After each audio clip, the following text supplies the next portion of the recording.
What is up, my friends? This is the Protect Your Neck podcast, and I'm your host, Dan Tom. Analysts' work you can find over at MMAJunkie.com as well as LineMovement.com. But on this here program, the Protect Your Neck podcast, we break down high-level MMA. That's what we're going to do here tonight. Whenever you're listening to this, hopefully it's before the fight because I'm recording it just a little bit before fight time here on West Coast U.S. time for UFC on ESPN Plus 30.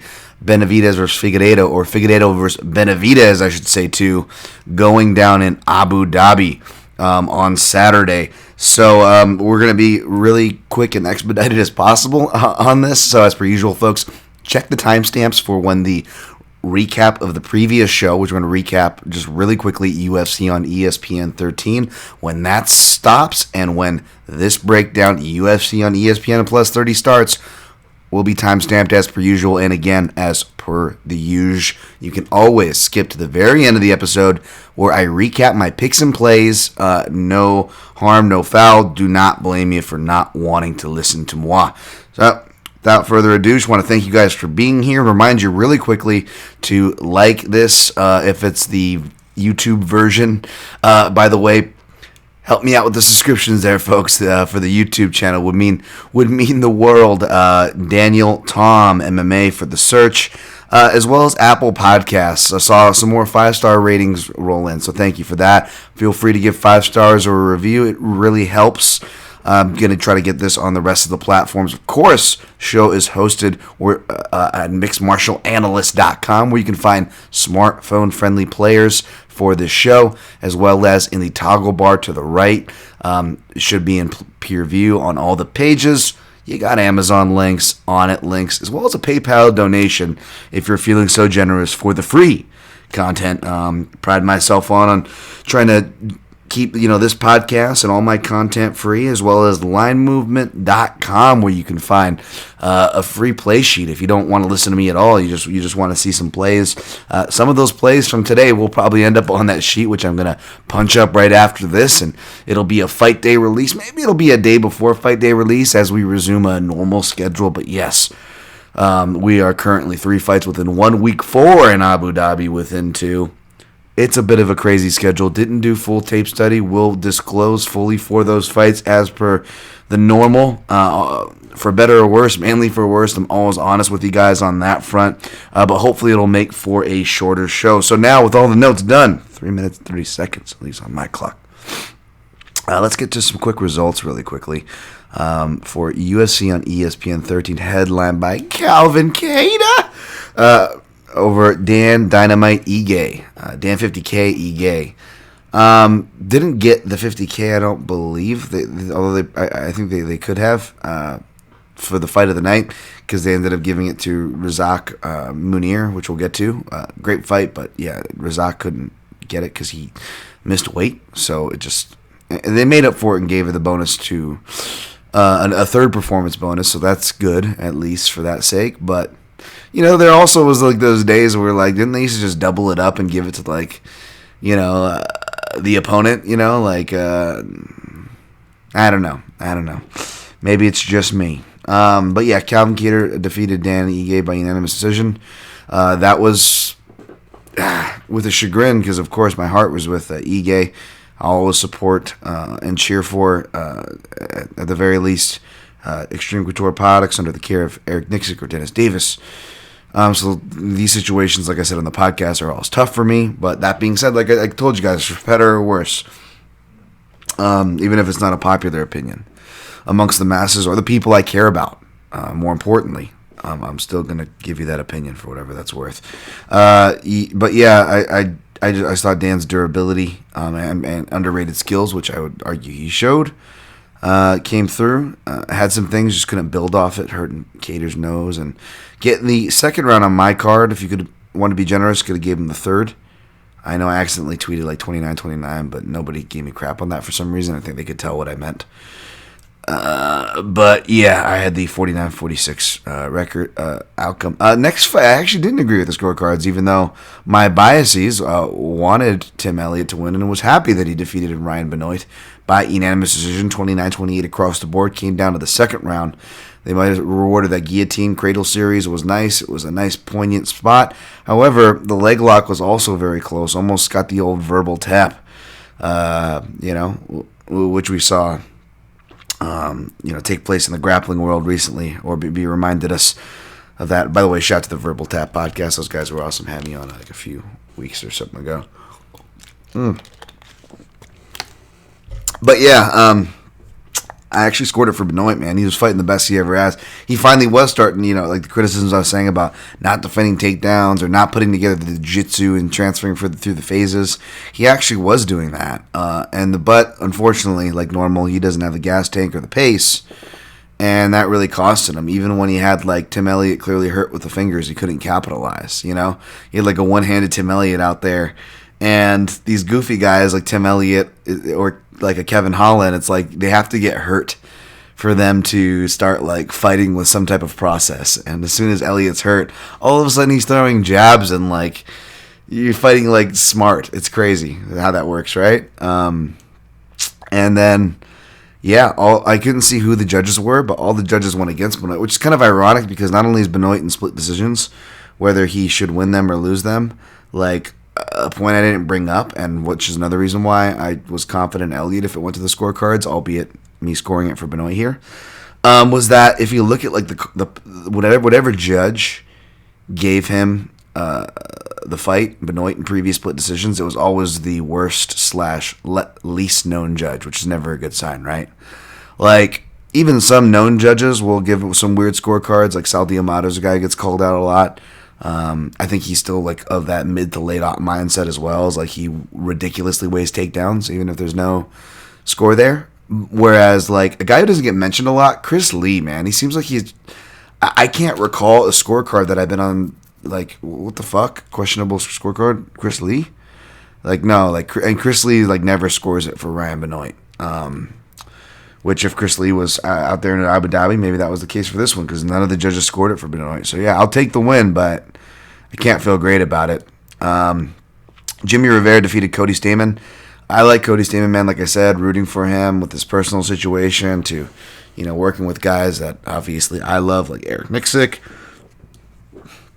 And I know other people, like striking analysts and of the sort, were on this side, just the speed difference. Rivera gets a lot of slack. I don't know what it was, like around that Marlon Moraes fight and the lead up into it. Like people were like accusing him of like being a prima donna or avoiding people and yada yada. But like this like whole shade, went toward Rivera, and like we forgot that he's fast. He's got heavy hands, even if he's not getting the knockouts.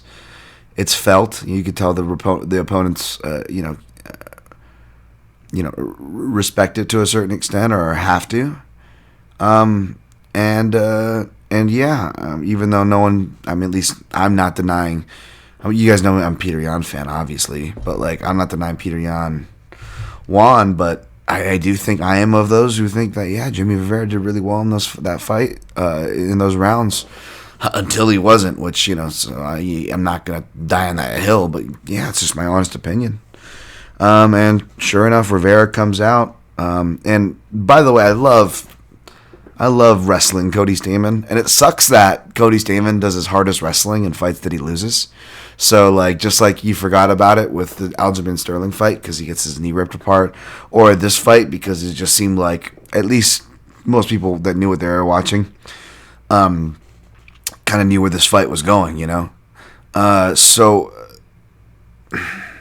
Wow, speaking of where we're going, don't get hit in the head, folks. Where the hell was I going with that? But yeah, the Stamann wrestling. But yeah, like, I don't know. I really like his wrestling. I think Ed Gallo, shout out to him, did something on it. I got to go check on that. Tyler Santos defeated Molly McCann via unanimous decision 32. Yeah, I was really close to putting Molly McCann on my play sheet and pulling the trigger. especially with people that I respect. Liking her, and it just seemed like everybody was on McCann, whether they were playing her or not. At least they were picking her, right? And I definitely was wrong on the pick. I'm not gonna bump my chest here or anything like that. However, on this here very podcast, I did say that something about the athletic ceiling of Taila Santos. This is the age where she should improve. Sure enough, she improved. She turned into 2014 Nova and Yao fighter. But hey, man, good on her, man. She's putting it together, and this was an important skills jump, and it was no slouch of McCann. McCann came into the shape of her life. I'm a fan of Meatball Molly. I still am. Still going to cheer for her. But massive props to Taila Santos. Munir Lazez defeated Abdulrazak Al-Hassani in a decision. Yeah, I only saw highlights of Lazez, and I think I just maybe watched maybe 1.5 or 2 fights on the old YouTube. And it was just one of those things where, we'll talk about it here with Sar Yuqian, but I go against my own, and I talked about it on the Line Movement MMA betting show with Dan Levy. But sometimes you got to ignore the competition and just look at what the guy's doing. I did not do that. I was like, yeah, this guy looks impressive, but his balance looks weird in grappling spots and this and that.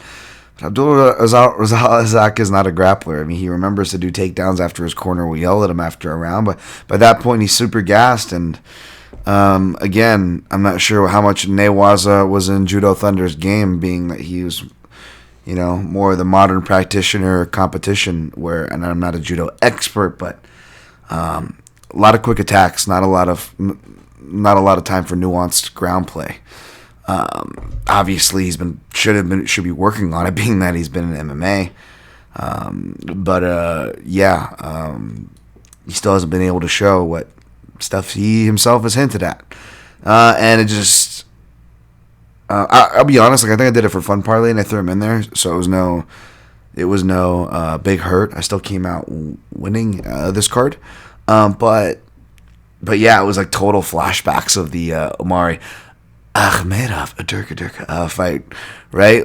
You're just oh Jesus, and maybe that's kind of burnt in my head to why I took a weird random swing on a pick away from my early lean. We'll get to on this main card here.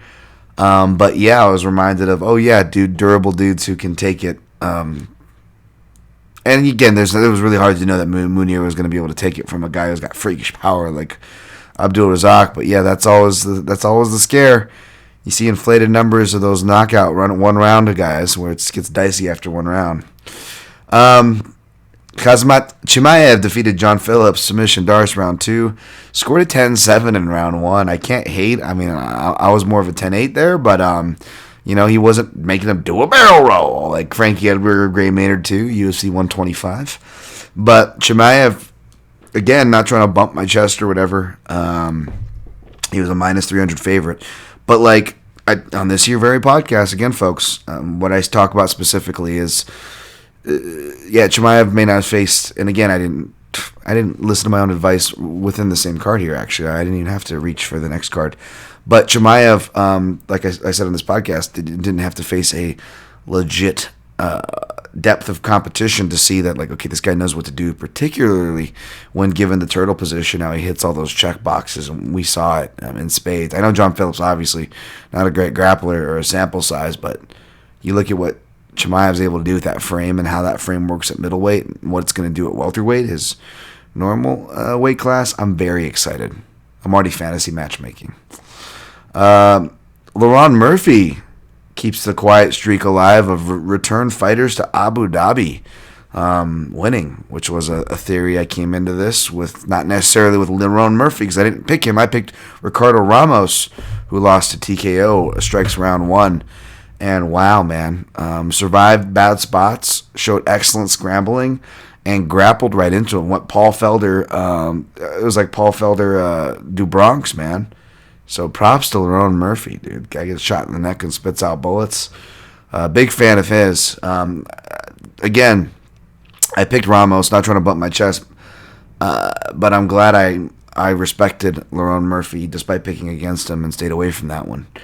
Modestas Buskakis defeated Andreas Michailidis via TKO referee stoppage.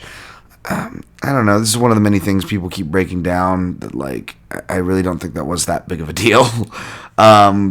Yes, it was opening this cage that caused him to fall, but the referee already had ample reason to stop that fight just because of the non-responses. So, I mean, he was, how many times did he say, Michaelitis, are you okay? Or Andreas, are you okay? Andreas, are you okay? Are you okay? Are you okay, Andre? Now you have that song stuck in your head. No, we don't, Dan, because we don't live in the year fucking 2000. Hey, what's wrong with year 2000? An eclipse come, you fucking goofs. Sorry, that's the one thing I remember from Dana White's tour of the office is like the random bowl of like year 2000 centric gums, like Dentine Ice and Polar Ice Eclipse gum. Yeah, got a fucking bowl of it here. You want some? I'm okay. You fucking goof. Dan, that's not how it went down. Well, how it went down in my head.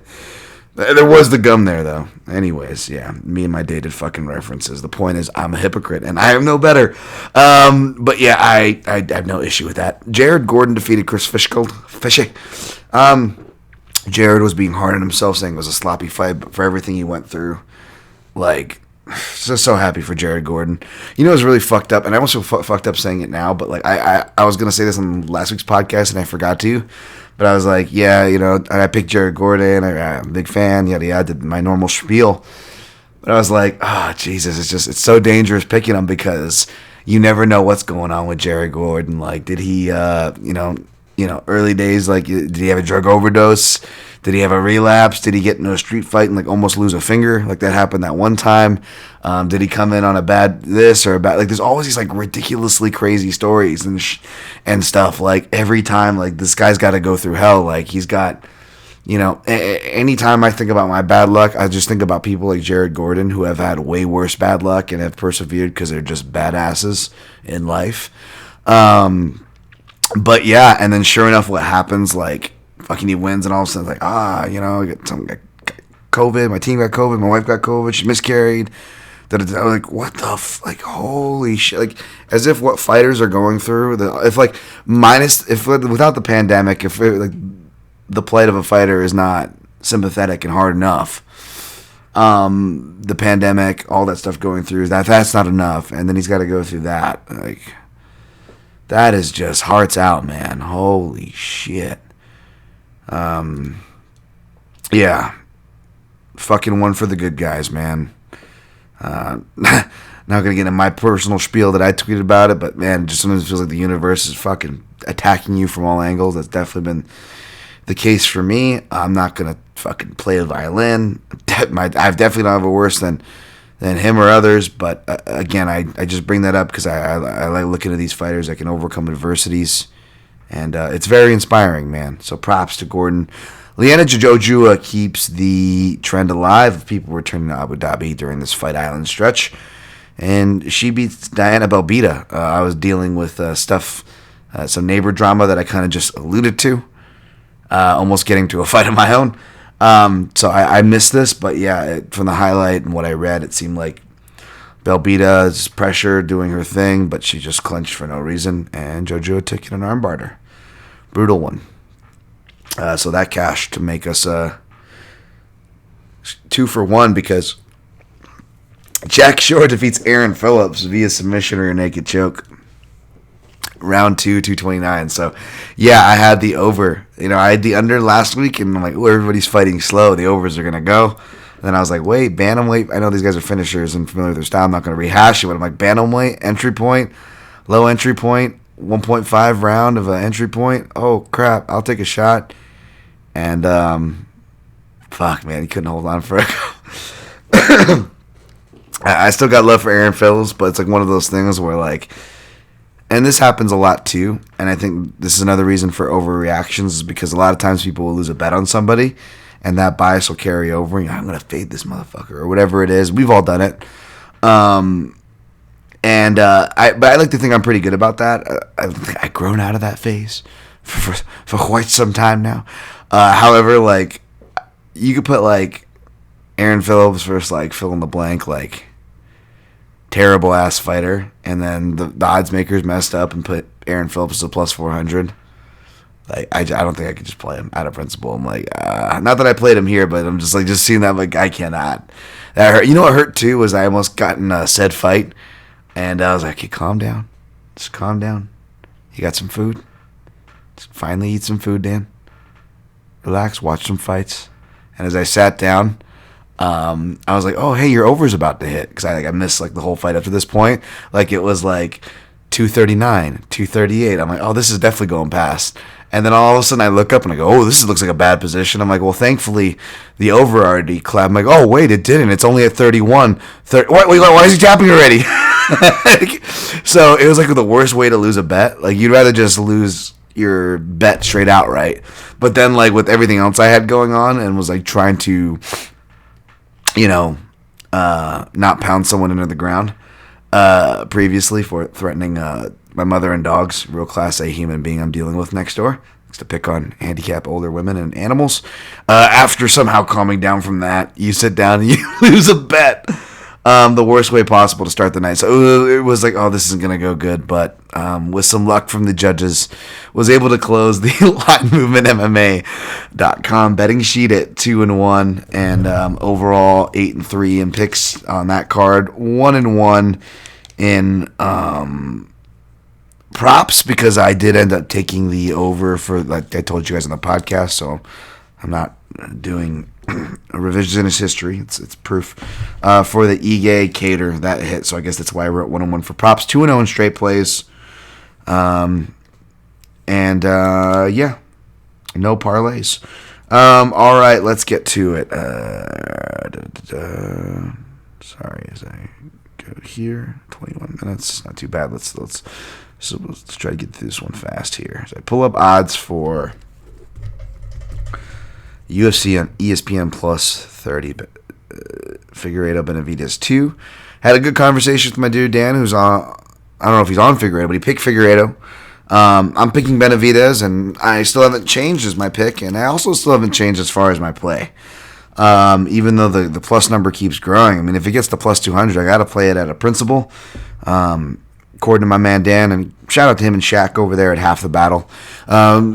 And I get what he's saying here. He's saying, if you believe he's got enough of a chance to officially pick him, why not play him at those odds? And I get that principle. But as hard as it is to stay away from dogs, especially as you guys can see, and not on purposely, and I wouldn't think of myself as a chalk guy, but yeah, I've been doing a lot of chalk lately, right? Whether it's just picks or plays or outright picks. So yeah, it's definitely hard to pass up on some dog odds, especially a guy I could feel good about playing, a guy I definitely could feel good about cashing in Benavidez. But again, even though I'm picking Benavidez here, I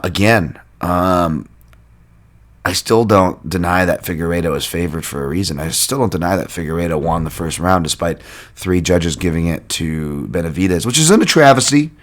I just don't agree with it. And again, that's kind of hard because I know most people are all the way one way or all the way the other.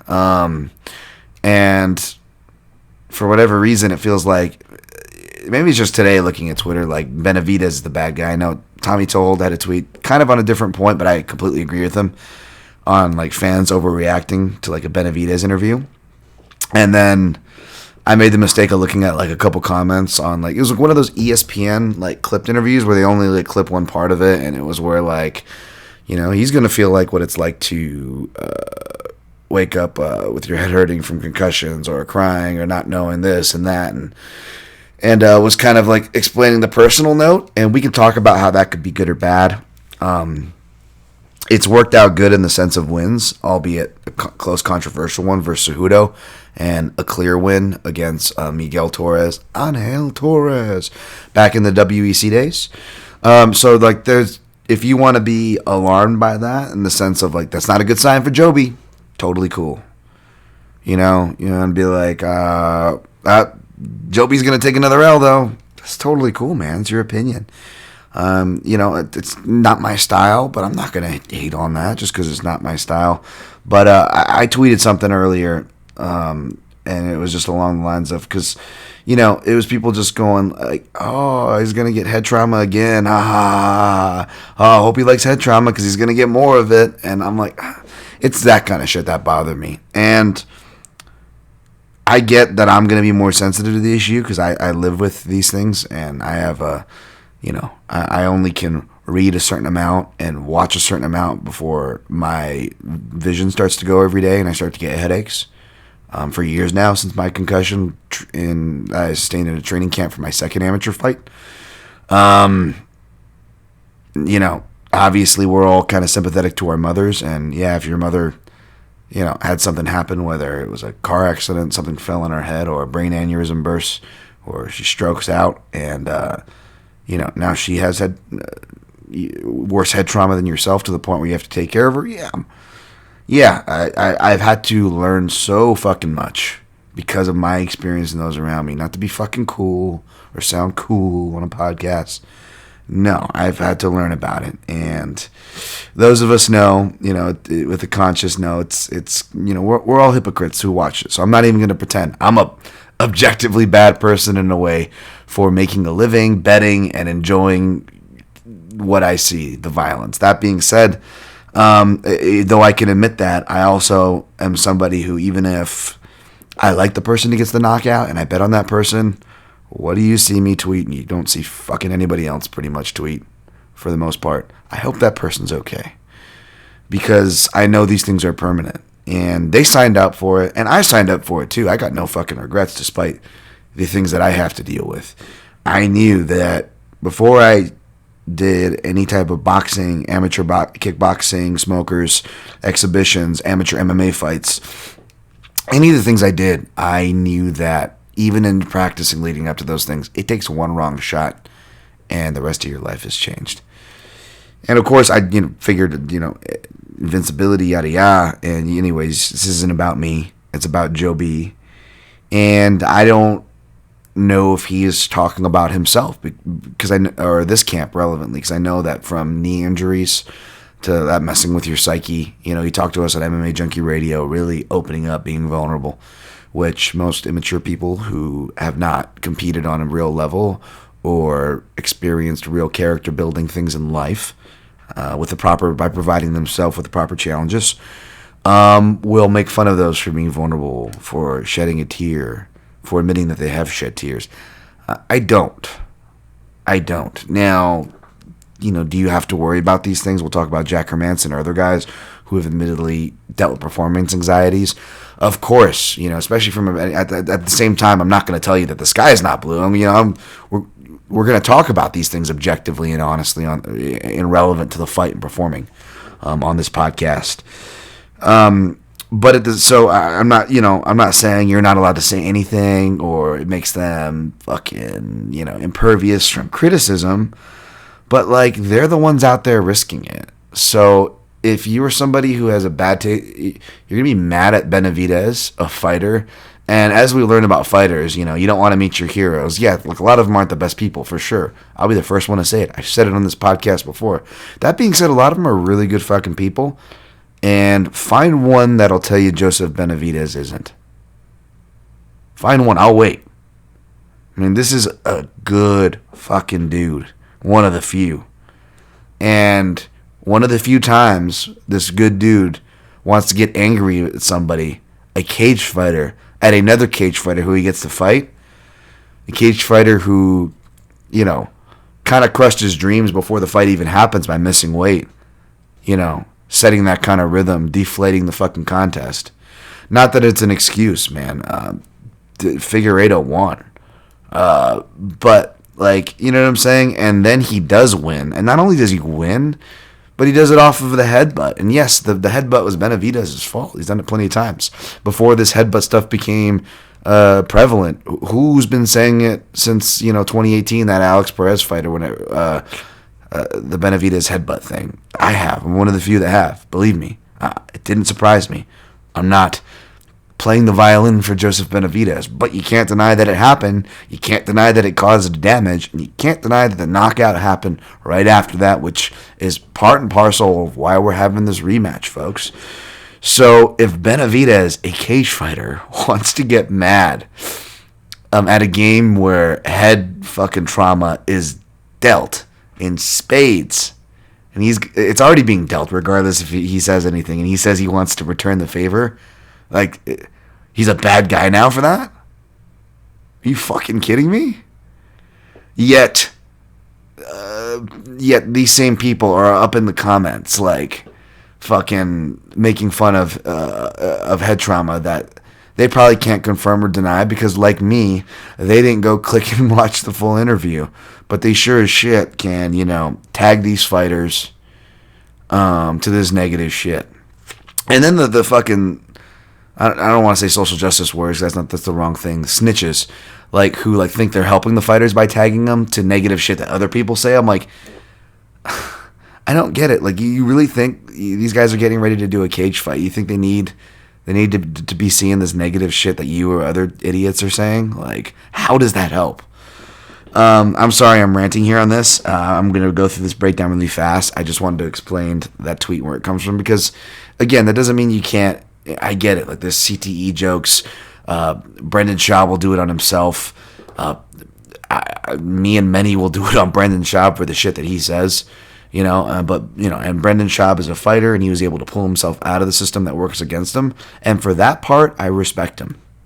And I don't hate. I'm not a hater on Schaub's success. Excuse me. I'm not a hater. However, I'd be a hypocrite if I said, I haven't made, Schaub CTE jokes or whatever. I'm not saying that. It's all about comedy, it's all about intent. What's your intent like? And even these people that are being idiots with these comments, I don't even think their intent, for what it's worth, is twiddling their mustache like they're evil people. They're ignorant and they're stupid. But they're not evil. Or where are you punching? Are you punching up or are you punching down? And again, super successful, super athlete guy, Brendan Schaub, Corona's nothing. It's so easy to overcome when you're a super athlete in their prime, catching a least, regionally less dangerous strain, and you have all the funds and a hookup with Rogan and his doctors to do medical vitamin IV stuff because, we can all do that. Yeah, it's so easy. You're not punching down when you're when you're attacking a dude like that. So, it's all about intent, and so I'm not trying to hate on anybody. I have inappropriate humor myself, though. I got dark fucking humor. I'd be a complete hypocrite. I'm friends with. I like people who have fucked up jokes. I'm not trying to be fucking police the world here. That's not my thing, folks. I'm not trying to come at you. I'm just coming out of a small sect of ignorant people who choose that to make their point. You want to say Joe B's going to get washed? Oh, I can't wait to cash. Fucking go for it. Good luck, man. Good luck to all y'all picking and playing Figueiredo.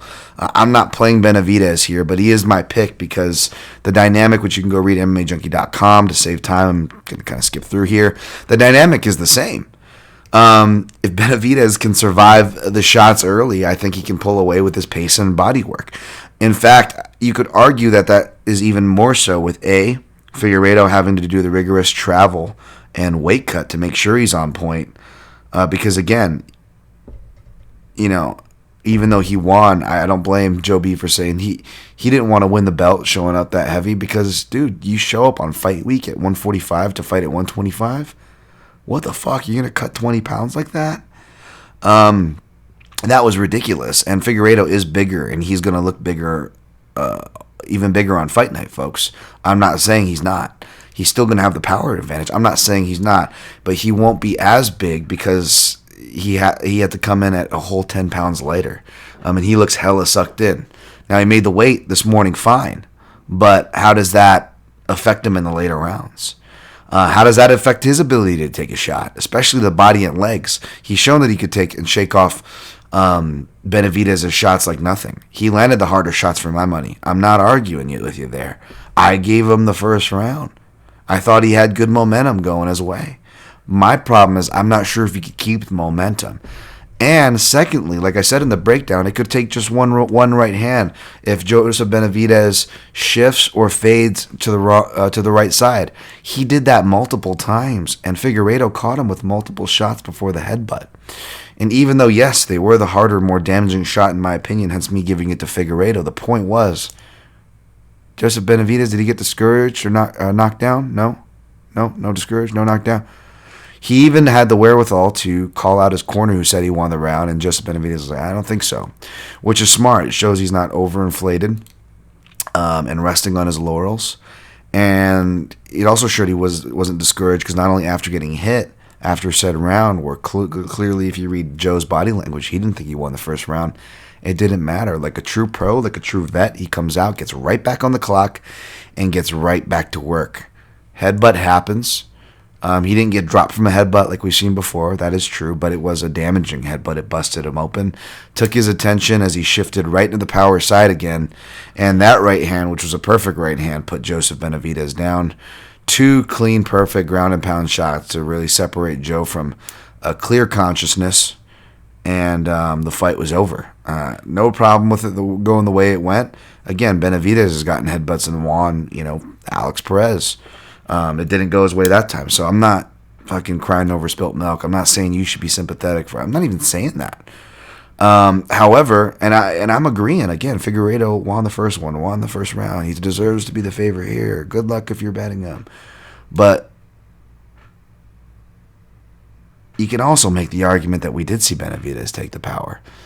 And he did throw and land at double the rate with almost the exact amount of accuracy, which is impressive if you're throwing and double the amount of punches in just one round. So for that, I'm going to go with Joseph Benavidez here. By decision this time, albeit I could see him getting a late stoppage. But if it does go to the decision, output, regardless of trends and the way things should be going, still seems to sway judges. So we'll see. Kelvin Gastelum, Jack Hermanson at a dead heat, -110. I submitted Gastelum in my early pick, and then I kind of got worried about it. And the more I kind of looked at it and thought about it, you look at Kelvin Gastelum's last losses, you start thinking about Weidman and Magny. Both those guys are good in the clinch and close, good grapplers, especially Weidman. And we saw what happened there. However, he was able to defend 10 out of 11 against Jacare Souza. And the one that Jacare gets was dropping through a leg lock, very unorthodox, something that is very jiu-jitsu and Jacare savvy and centric. I don't see Jack Hermanson doing that. Not saying Jack Hermanson's not going to get him down. I actually think Jack Hermanson is going to get him down. But is it going to be more like the, again, Jacare and Tim Kennedy fights where Kelvin just has to survive one round of their best and then they kind of fall apart or run out of gas, and or both, which Jack Hermanson has shown to do more, the falling apart, again, through his own performance anxieties. I don't know if it's because it's like, athletic, explosive guys, which I feel bad saying about, like Santos or Cannonier. I also feel a little racist when I always say explosive toward a darker skinned gentleman, person of color. And this is coming from a darker skinned person of color, folks. Relax. But you know what I'm saying? It just feels like a commentator stereotype that's lazy. But you know what I mean? It does hold true for those guys. And as far as you looking like for like a common thread of Hermanson's losses. But even when you look at closer, like even the Magny fight, like did he even lose that fight? Like, that was a styles change at last minute. Granted, Magny was the one coming in last minute. Deserves that credit for the elevation 5 rounds. But that was also Kelvin Gastelum's first 5-round affair. And how old was he? Like 22, 23 at the time or whatever? 23 or 24? Like he's a super young kid. And you could argue that it should have at least been a draw, considering, I don't know if it's like the 4th round, like Gastelum drops Magny twice, which already doesn't make it a definitive, especially in MMA, but should at least put 10-8 on the question or on the table. Then he also goes out and gets at least 2 takedowns in the round, at least 3 position advances in the round, one of which leads to a crucifix position, albeit brief, other leads to a back take, albeit brief. Like, what do you have to do? Like, sneak in a prison shank to get a fucking 10-8 at that point?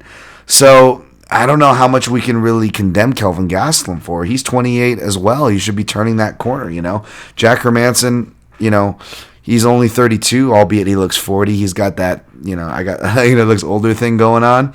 Not hating on the dude. He's still a handsome man, just saying he looks older than he is.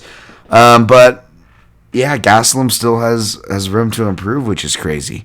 That being said, you could still argue that he's just not a consistent fighter, and could be very well how it plays out through his career. I'm not saying it's not or going to, or he's not inconsistent. Whether it's in the cage or out of the cage, Gastelum's made some suspect choices that usually didn't deal with discipline. Whether we're talking about diet, which I don't hate a dude for eating, whether we're talking about the green, which I definitely don't hate on either, or we're talking about, being lackadaisical positions and giving turtle. Again, something I totally can get. But however, what's the common thread with all those? They're all three different things, folks. What's the common thread? Discipline. And even just a moment lapse of discipline, he gets in a mount position from Hermansson. He was able to survive Jacare's choke, but what if Hermansson just goes ground and pound? That being said, even if he gets that deep, I still have faith in Kelvin scrambling. He's gotten his jiu-jitsu black belt since we've seen him last and really fallen in love with it. Hopefully that helps him. Hopefully that doesn't make him want to play jiu-jitsu more. But whether he humors the jiu-jitsu or gets forcibly put there in that first round like Hermansson tends to sell out to do, I'm much more confident in that his ability to survive there. That being said, wrestling and counter wrestling and maybe just moving in confidence in general. The other variable, the positive one, is that the Brazilian Jiu-Jitsu black belt. The other one I just hinted at is he had a knee surgery, right? And he's had ample time this whole year, in fact, to rehab. It looks like he's been sparring and stuff since March or April, and then inside time got his Brazilian Jiu-Jitsu black belt. It looked like he used Jiu-Jitsu to ease himself back into said sparring and heavier training.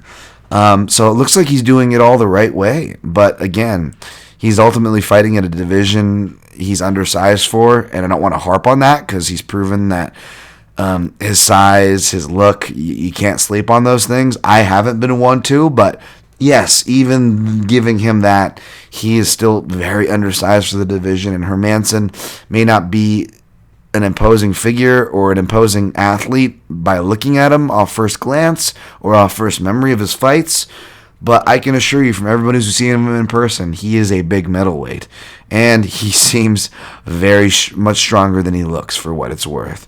So I don't blame the line movement on Hermansson. I don't blame people picking Hermansson, playing him, or anything in between. However, I still ended up on Gastelum because of, even at his worst and inconsistent performances, he's not a guy who's gassing out. He's not a guy who's giving up. Also, Hermansson, the shots that seem to really detonate him are uppercuts. At first, I thought he did like a Rampage Rashad where he shot into a hip on Santos, but there's like a little uppercut there, or maybe it was Cannonier. But either way, they both actually land uppercuts. And uppercuts in general seem to be the shot that detonate him. Now, Kelvin's shots are obviously his 1-2 is his money punch and his skipping 2-3 that he likes to skip and go to the body. But he will throw uppercuts. He will shovel, even just kind of like throw these like rear shovel hooks, these rear shovel punches. And he'll change his angles if he's facing a guy with level-changing threats. He did it to Jacare, one of the more relevant sample sizes that he has to offer as far as level-changing threat matchups, right? However, Jacare was smart and has much better striking than Hermansson, despite I know the MMA math here doesn't compete to what he's saying, but guess what? MMA math, I don't go by it, and most people don't, because it's kind of garbage, and it'll lead you down some tricky paths, but the boxing-wise, heavier hands and technique, Souza's better than Hermansson. So as soon as Calvin flashed it more than once or twice, the shovel punches or uppercuts from the rear, you will see Souza go full, cross hook mode, right, and start winging. And that would tag Gastelum. And again, Gastelum has a great chin, thankfully. So he was able to change it up and go, okay, back to the 1-2s and body work. And Gastelum was smart enough and go, okay, we're striking now. All right, I'm going to go back to 1-2s and body. That being said, I don't know if the jab could be pesky, but against a southpaw, I don't think it's going to have a lot of play. That's why Hermansson probably wasted no time. And the one southpaw he does hold a victory over, well, other than Scott Askham, I guess I should say, is Yorkshire. What's his name? Mearshart, GM3. Dude, I love GM3. But, for a good reason. He didn't want to, I don't think he likes striking with southpaws. GM3's got that heavy body kick, amongst other things, improved hands. So Hermansson did the smart thing, caught him off guard, and just got him fighting out of a negative and whatnot. So if Gastelum can keep it standing and or survive, get to his scrambles, I think that he can bank 2 rounds or knock Hermansson out. So essentially, by my logic, not saying it's fucking correct, but, you know, I'm not citing things out of nowhere, folks. But by my logic, or by general logic, which is always dangerous to paint with this broad brush, folks, but it's Hermansson sub or bust. And even more so, Hermansson sub 1 or bust. Although things like they never are, it's probably not that clear cut, like they never are in MMA, right? That being said, easy to argue more paths to victory here. Not that I always like to go by that card, but the way I draw it up, I think it does. And I got Gastelum here, so I kept my Gastelum pick. I wasn't sure if I was going to play him, but with money continuing going on, I don't think I'm going to get the plus money I want, but I don't think it's going to get much better at a dead heat at minus 110. So I took 0.125 units at minus 110 for Gastelum, folks. That may be a play you see on the Line Movement betting sheet. We'll see. You got to check out linemovement.com for that. Subscribe to their YouTube channel as well. Next fight, Mark Diakase, minus 152. Hotfield Fiziev, plus 132. A little contentious. Which I'm kind of surprised. It seems like a fight where like people would pile on Diakase late and it would scare me away. However, it has not, and this is another straight play I'm taking. I'm actually going to go 1.75. I got 160, unfortunately. I missed the line dip back down to this minus 152, but I'll be honest, I got minus 160. But I like it. I like Fiziev. I like Muay Thai. I like Tiger Muay Thai. Fiziev's a Kazakh who's actually got some Sambo background. He recently got awarded his purple belt. That being said, I like Mark Diakase's purple belt better than Fiziev's because, as well as his wrestling, because he's got more MMA experience doing it, more rounds, more MMA experience inside and outside the octagon, better experience inside the octagon, longer experience, and has really fallen in love with Muay Thai. Now, here's where it could get dangerous. Perhaps this is the angle. Perhaps it's the Tiger Muay Thai bump that he was training with Peter Yan, Fiziev was, who is a coach there. Maybe not at Tiger Muay Thai, but is a coach somewhere. But yeah, either way, I wouldn't be surprised. He was embarrassed by getting hit with Magomed Mustafayev. Granted, he got hit with 2 wheel kicks. It wasn't one, folks. So perhaps he should have better to learn better. He's not defensively unaware. He's got a good sense of risk management. I just think he's a little too confident in his chin, and he likes to get inside, which is good because a short, stout 5'8" frame or 5'7" or whatever he is, he's going to have to get inside, so that's all good and good. However, he showed that he's not impervious, whereas Diakase, who has shown that he's not impervious, has a good chin for what it's worth. Never been stopped in that sense, Yeah, he got stopped by Dan Hooker by submission, and Dan Hooker was tagging him, and I believe memory serves from the southpaw stance a lot of it. But Dan Hooker, obviously, no joke, comes from Muay Thai as well. Not as much Muay Thai fights as Fiziev, who's like from amateur to pro as like combined 200 or some shit. But more Muay Thai, and obviously, no joke, Hooker is, so no shame there. I love Fiziev's style, though, man. He goes to the legs, goes to the body, my favorite. And perhaps that's going to be good against Diakase, but Diakase seems to have good risk management and a natural knack for kicks, whether it was the Taekwondo-style kicks that he came in throwing or the Muay Thai and calf kicks that he seems to have a good radar on. I don't know how much play he's going to have against Fiziev, who can fight from southpaw, albeit we mainly see him fight from orthodox, as well as Fiziev's distance management and ability to return. However, everything with Fiziev seems like offense for the most part. I mean, and it's good offense. Like, he does shit I love, especially against like a southpaw, which he won't be facing in Diakase. But nonetheless, he'll do a throwaway right hand left hook. I love that stuff. Maybe he's got a weakness to spins, though. He got hit with spinning shit from Peter Yan in the clip he posted, albeit he would tag Peter Yan with a left hook and a right hand later. But it's like one of those things. It's like you can't inflate that too much. Like, oh, he's training with this guy. It's like, oh, he's training with John Jones. Like, okay, does that mean he gets John Jones's juju and magic powers? Like that, it rarely works that way. Like, he could be John Jones's punching bag, or he could be Peter Yan's punching bag for all we know. Or maybe Peter Yan getting ready for the Aldo fight definitely is Fiziev for his size, leg kicks, right hands, and left hooks and body work. Like, Fiziev was a perfect sparring partner, so he was getting a lot of rounds with Peter Yan. So speed won't be a problem. In fact, Fiziev should have the speed advantage. However, the guy he was going against, majority of camp, Peter Yan, probably had the speed advantage of him. Was he knocking him silly and stupid? And Diakese, again, he's got that stupid power where it could just be one right-hand counter. We don't even need Diakese to do the fancy spinning kicks. He could just hit a straight-up punch counter, and it's lights out for Fiziev. That being said, I think he just outpaces him.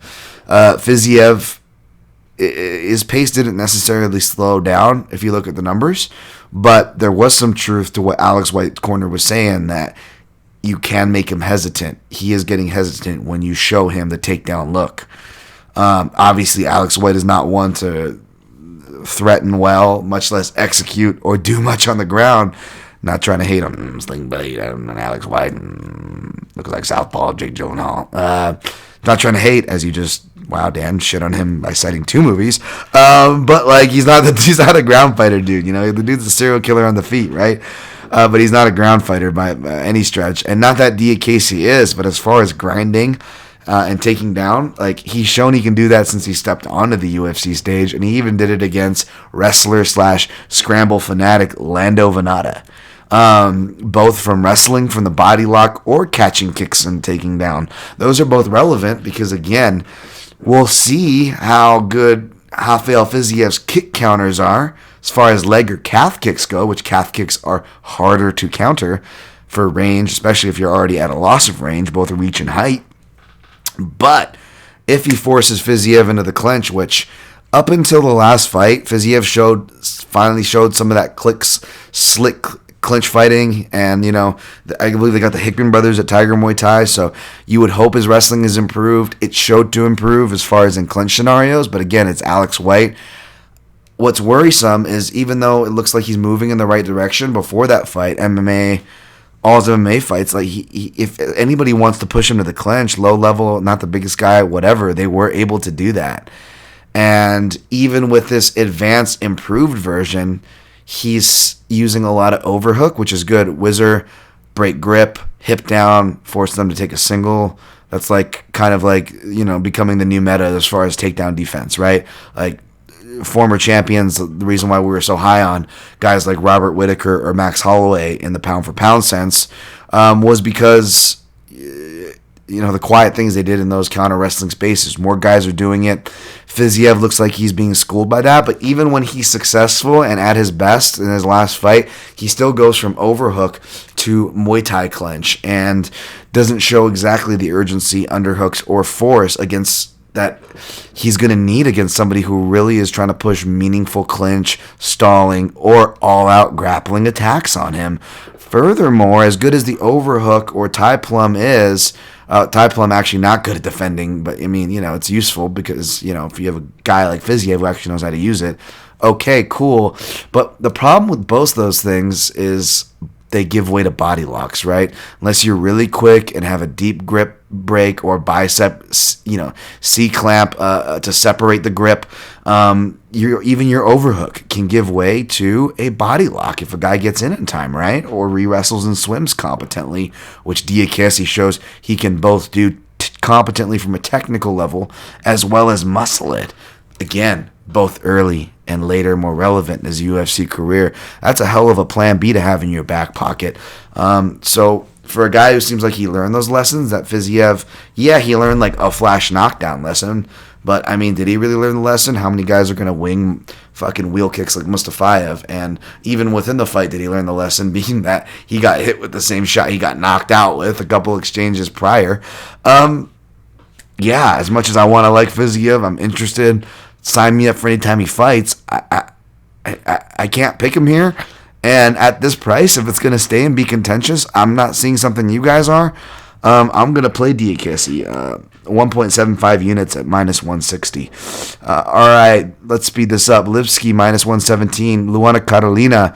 Money is slowly, steadily creeping up. Like, every time I looked at it, I didn't get a chance to do much more than the old Tapology Sherdog breakdown, looking at their stats, but I hear that dun dun dun dun dun dun dun dun dun dun dun dun dun dun when I look at Luana Carolina, because and the line is following suit. It's creeping up like Jaws, because Lipski obviously has just kind of been a fade plant, spoiler, overhyped, and I'm not trying to hate on her. Just, man, does she really draw those things, right?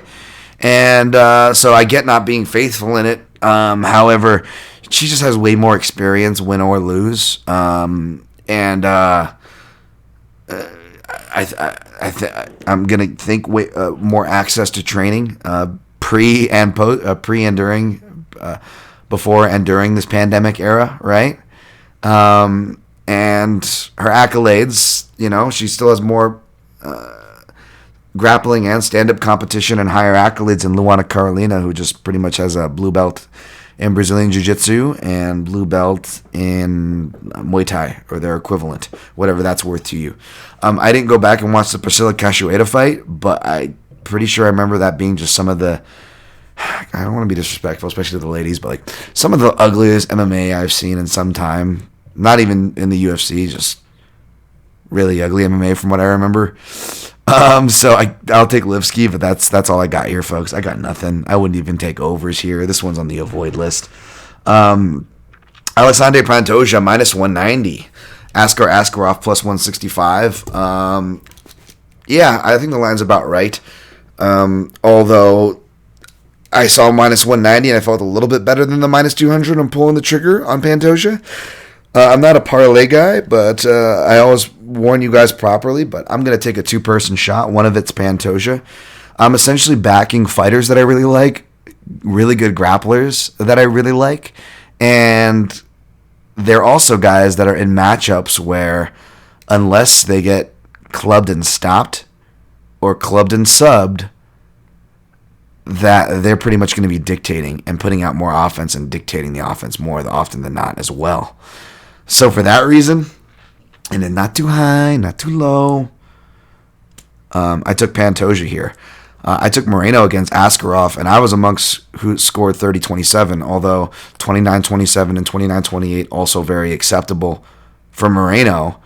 That was a complete robbery of a scorecard, which is the one worry here. I'm more worried about that than Askarov, who seems to have some pop in his hands, but how can you tell? Look at Tim Elliott's defense and Warren Chin. And I know it's like, well, Dan, you just came out here and betting Tim Elliott. Now you're going to shit on him. I'm not trying to shit on him. I'm just saying, I don't know how much stock you can put on that against a guy who's not a striker and, not the most durable. A guy, even though he's only been rocked once, he does get rocked in a lot of his fights. So, and that was the perfect shot. It was beautiful. Me, I love me them check right hooks, folks. From that southpaw stance, especially if memory serves, right? But, I've never been sold on Askarov. I picked him, and I think I stayed away against Elliott, but I picked Moreno and fucking clearly scored it for him. But that's the worry here, more than the striking, is the judges. Does he get the same judges from Russia? And more importantly, you go to his Instagram. Who's he hanging out with? Muslim Salikov. Does he get his buddy? Does he get Muzzy Sally's? Does he get Muzzy Sally's judges, huh? They're in Abu Dhabi, folks. You know what I'm saying? Askar Askarov, I don't know if he's a Team Akhmat guy, but you know what I'm saying?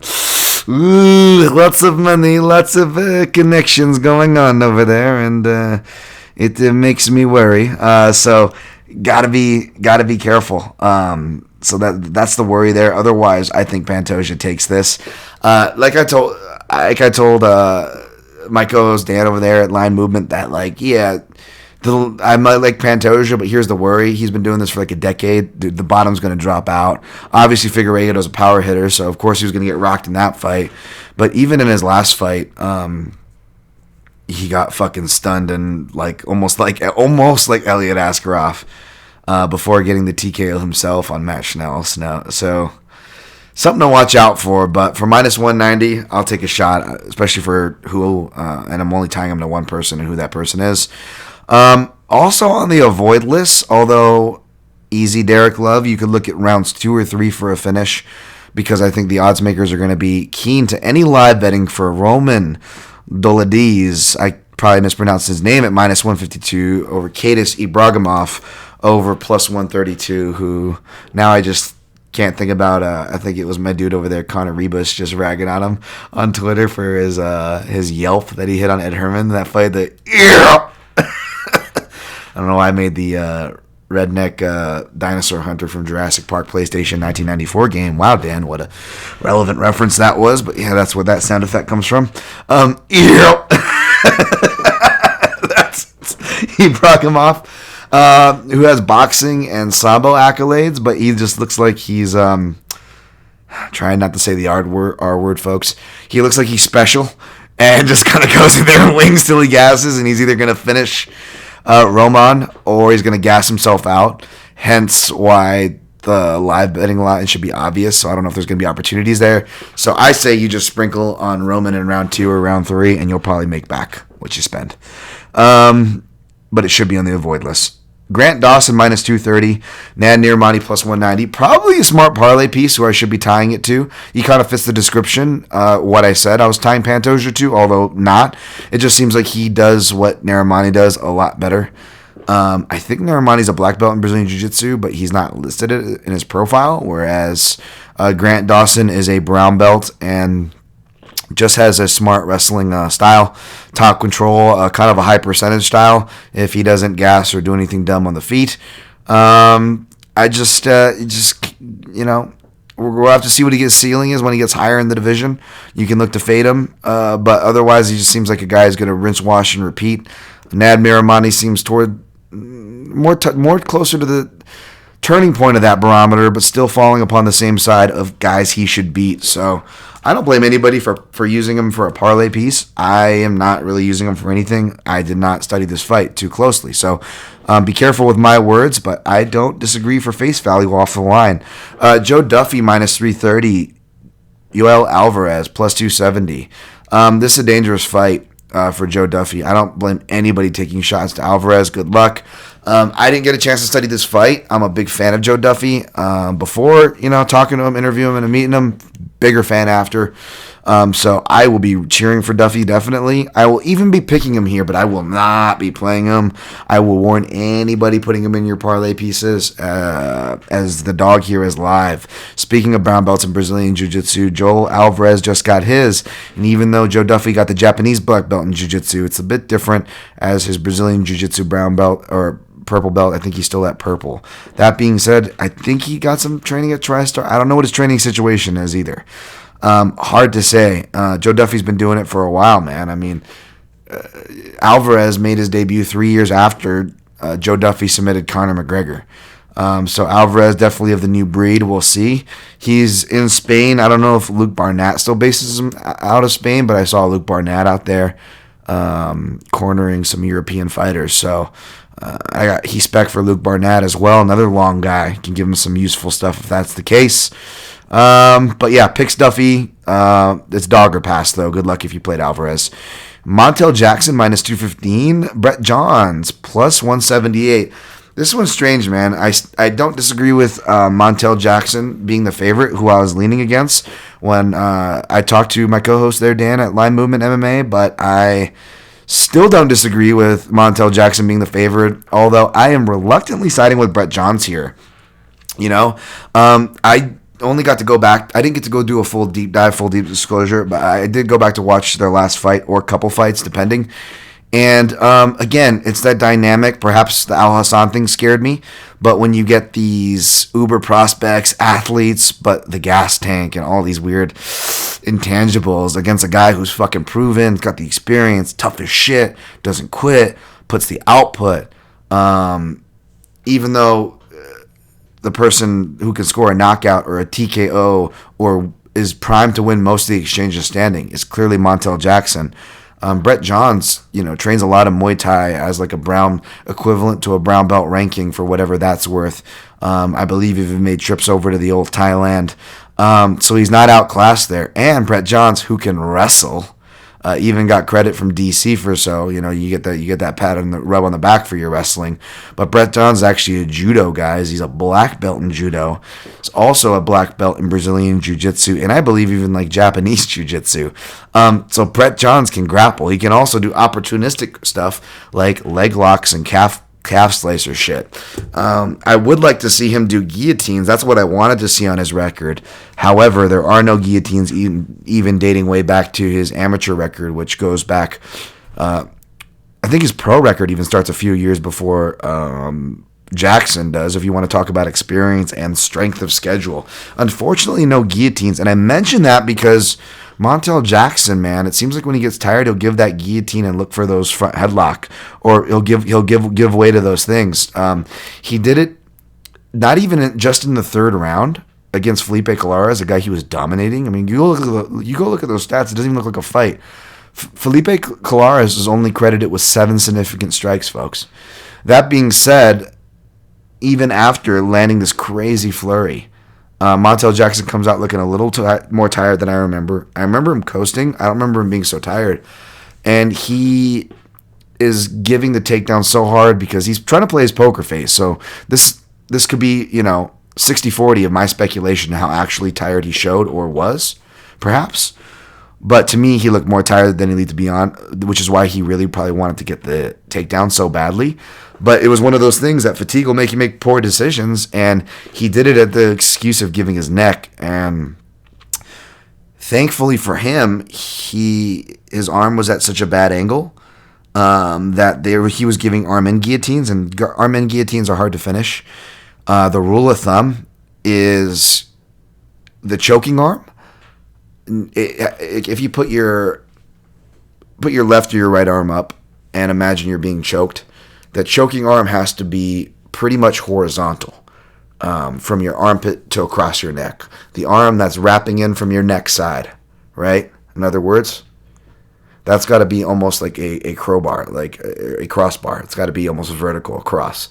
As soon as it gets tilted, that means your grip is being spread out. As soon as it starts getting tilted to an angle, in theory, that means there's being more space being allowed between your shoulder and your neck, which is what's allowing you to breathe there.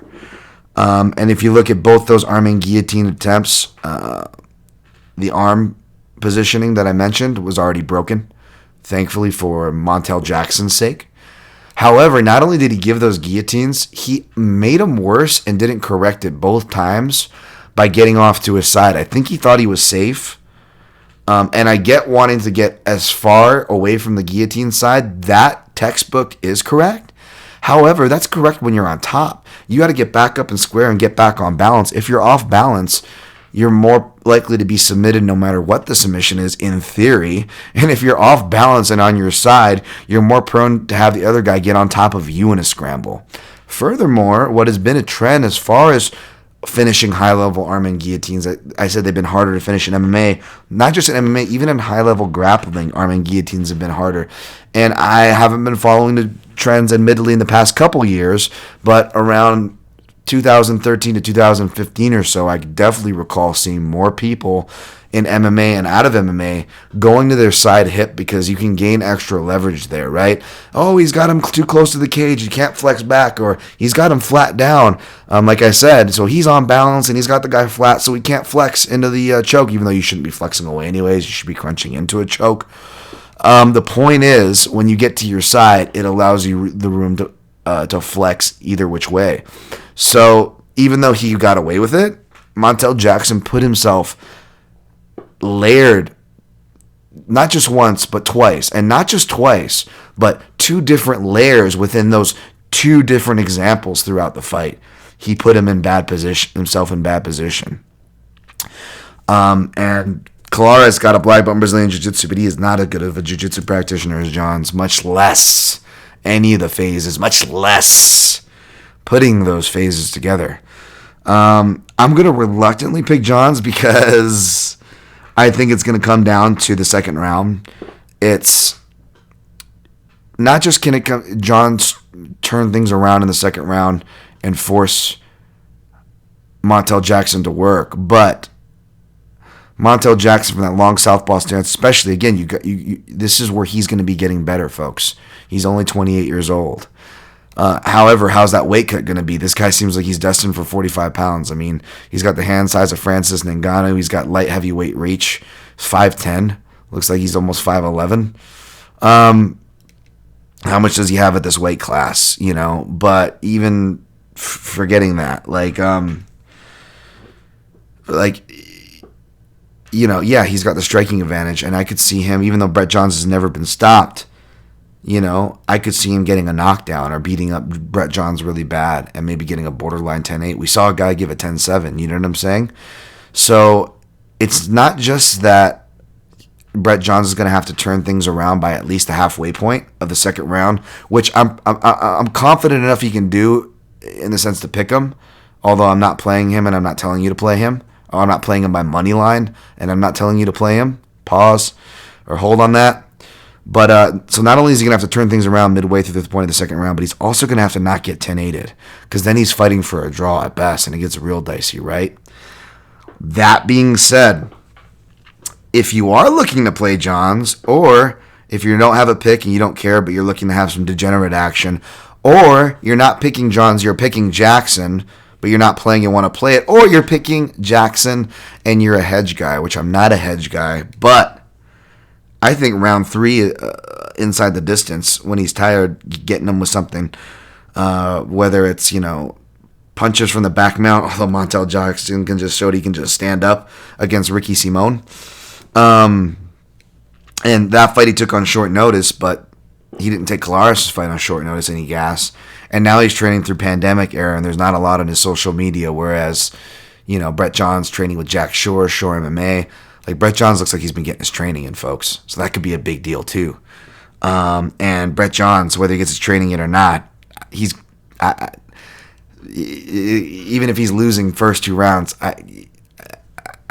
I'm hard-pressed to not believe he's not the fresher guy come round 3. So, easy Derek Love. I sprinkled on it, just accordion it, easy Derek Love, but John's round 3. Usually I like a minimum of plus 1,200. It feels like that, for example, that Dolidze guy against Ibragimov, like you're only getting like plus 580 and like plus 1,100 for round 3 or plus 1,000. So everybody kind of is on this. And granted, he's the favorite, so it makes sense for it to be tighter odds, but man, these seem really wide for round 3 odds for what I think is the most potent round for the guy I'm picking. And that's plus 1875 for John's round 3. So I sprinkled on that. And I'm not telling you to do that, although I'm not a hedge guy either, but it actually could serve as a hedge to, if you're looking to hedge out whatever you don't got to give a lot to make back whatever you're spending on Montel Jackson. That's in other words, if that's your style, not mine. But yeah, I'm going to reluctantly pick Brett Johns. I'm not telling you to play him. If you do, you probably shouldn't play the money line. Just a friendly sprinkle on round 3. All right. Next fight, Amir Albazi, minus 170. Malcolm Gordon, plus 150. Don't follow me off this cliff. I don't know if I'm going to sprinkle the money line. If I do, it's going to be D-Gem, but I'm going to go with the dog Malcolm Gordon. A lot of this could be a bias from TSN MMA show. Shout out to Joe Valtellini, who co-hosts with my dude Aaron Bronstetter. Of course, Joe Valtellini, great Muay Thai practitioner, competitor, coach, commentator, YouTuber, podcast host. The guy does everything. And he is encamped over there and hooking up with a lot of the guys, using his connections, getting a lot of good training in. With his guy, Malcolm Gordon. Amir Albazi, I believe, is taking this on shorter notice, too. I don't think, although that could be just as a problem for Gordon. Again, you can't forget that the short notice things are also problems for the other guy. Good and bad. They deserve the credit and credence for it. But Gordon, according to the interview I was listening to, isn't a guy who really worries about his opponent anyways. He focuses on himself, and he listens to his coaches and allows his coaches to break him down. And Valtellini is a guy who breaks a lot of things down, whether it's opponents for him, his guys, or scouting work for other high-level camps. UFC level as well, by the way. So Joe Valtellini knows his shit. They feel pretty good, like they had a pretty good game plan for this guy. It's just worrisome because even though Amir Albazi, this guy looks like he's a wrestler, really good jiu-jitsu credentials. I think he cites that he competed in tournaments, although what kind of tournaments in his region, he doesn't really say. He's only a purple belt in Brazilian jiu-jitsu, but okay, is he like a Charles Oliveira when he was a purple belt? Is he like, Raulian Paiva's purple belt? Like, is he, it depends what kind of level of purple belt are we talking about here. He's clearly a really good one, you know what I'm saying? He doesn't have any wrestling experience, but and he got into martial arts kind of later, surprisingly, but you wouldn't be able to tell that because the kid gets after that. He's got that Bryce Mitchell kind of like special kid motor and state of mind, man. Like, and I mean that as a compliment. Like, those are kind of the dudes you want to bet on. You know what I'm saying? And maybe he has that here, but then you look at Malcolm Gordon, who's not just, have much better and more proper and more lengthier and more solid experience in sample size, training under good striking coaches. And if this is going to be a grappling match, well, Malcolm Gordon is a Brazilian Jiu-Jitsu black belt who actually has competition credentials. Are they the highest? No, probably not necessarily, but like by the rank, it's like, wait a minute, the purple belt's going to give the Brazilian Jiu-Jitsu black belt the fight that he wants. It's never that simple. Not all black belts are created equal. There's so many intangibles. You should really stay away from this fight regardless of what side you're on. But I'm going to pick Gordon the way it looks on paper, plus biases and plus number. But this is definitely avoid material. I may sprinkle as a degenerate, and that's about it. You shouldn't do anything more than that. Next fight, Armand Sar Yuqian, minus 200. Davi Ramos, plus 170. This is the other piece of the parlay for, I believe it's like plus 1.05. When you put them two together, you're getting plus money. But you guys know I'm a big fan of Armand Sar Yuqian. Even though I picked Islam Makhachev, I was warning everybody, be careful if you parlay that 350. Don't play the inside the distance and don't expect a clear-cut fight. It was clear-cut in the sense that I don't disagree with who got the decision, but Sar Yuqian got so much people, odds makers, pundits, and even casuals alike, within a loss and with wrestling in a loss. You know what I'm saying? That's pretty damn impressive, especially for wrestling stands like myself. I was really stoked on it. And yeah, man, this guy's got a master of sports in wrestling, master of sports at MMA. Just came up doing it. I didn't face the best competition, but traveled, fought a lot of different guys, a lot of different styles. He is the one loss where he got clipped. And again, unless he gets clubbed and subbed, I don't think it here. Davi Ramos, man, I love Davi Ramos, 2015 ADCC winner. Not just a Brazilian Jiu-Jitsu black belt. They're not all created equal. He is a third degree Brazilian Jiu-Jitsu black belt, folks. Third degree. All right? 2015 ADCC winner. He knows what to do outside of that gi, all right? Like, this guy's no joke, but his striking, even though he's really improving it, he looks mean. He looks mean in this. He looks coming in a great shape. He looks like he's been getting his training. Guys respect his power, but and he does have power, but how many knockouts does he have? One? Early on in his career? Who did he knock out? Oh, Alberto Quinones, who Sean O'Malley knocked at the bantamweight. Davi Ramos, who's like this tank who's competed at one side. Yeah, of course he's going to knock that guy out. That's his one knockout. Not saying he can't. Who knows? He could knock Sar Yuqian senseless. But if he doesn't do it in that one round, he likes to counter. Sar Yuqian's aggressive, man. Sar Yuqian will give him a chance to counter. But if he doesn't counter and find his shot, Sar Yuqian is going to drown him. Sar Yuqian can play distance management. He likes to kick, and now he's finally not facing a southpaw. So all of his kicks, including his favorite spinning back kick, which if he lands to the body, will at least take some points out of Davi Ramos' gas tank. He's going to be able to play his distance game, and in close, he's going to be able to wrestle. He's shown that he's not afraid of wrestling like jiu-jitsu and judo black belts in Albin Mercier, who are way more experienced than him, or guys that are dangerous submission, clinch, and wrestling threats. Islam Makhachev, who I've been super high on, just as high on as Khabib, for the technical stuff that he is, technical play and finesse to his game. I just love it. And that guy, oh, by the way, also outdid Davi Ramos. Granted, he did wait to grapple until later in the fight, but outdid him on the feet and on the floor. So essentially, whether they're fighting in the clinch or he's got him on the ground and against the cage, which don't be surprised if he does that here to Davi Ramos, folks, or if they're kickboxing, Sar Yuqian's going to be doing more at more of a variety and better.